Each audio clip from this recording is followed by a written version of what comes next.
मी बघतो.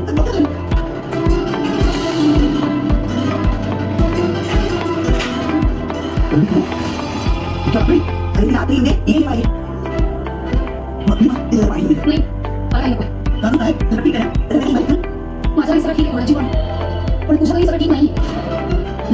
कोणाची तू ये की बस. तू बस आधी. काय तू बस.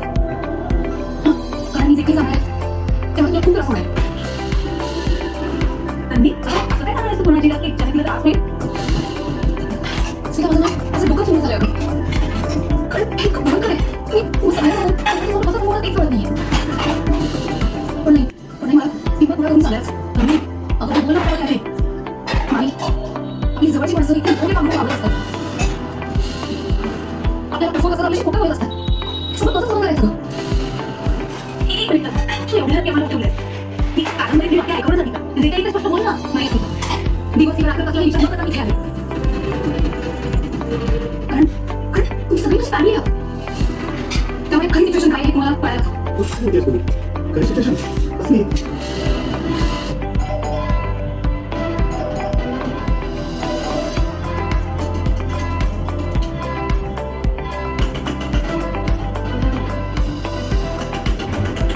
अरे कोण? हे काहीतरी विचित्र वाटतं. मी बघतो. अरे बघतो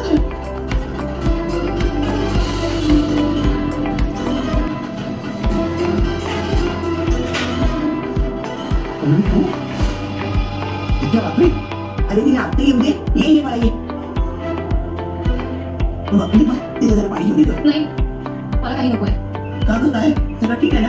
त्याला काही माहित नाही. माझ्या घरी सगळं ठीक आहे कोणाची पण तुझ्या घरी सगळं ठीक नाही. कोणाची तू ये की बस. तू बस आधी. काय झालं तू बस. कारण मी जे काही सांगणार आहे त्यामुळे तुला खूप त्रास होणार आहे. तन्वी, असं काय सांगणार तू कोणाची की ज्याने तिला त्रास होईल? स्मिता माझं ना असं डोकं सुरू झालंय अगं. कारण हे इतकं भयंकर आहे. मी तुम्हाला सगळ्यांसमोर समोर कसं सांगू मला तेच कळत नाहीये. पण नाही मला हिंमत गोळा करून सांगायलाच. अगं बोल ना पटापट करते. मामी आपली जवळची माणसं इतकी मोठे पांघरून वाढवत असतात. आपल्याला फसवत असतात, आपल्याशी खोटं बोलत असतात. हे सगळं कसं सहन करायचं ग?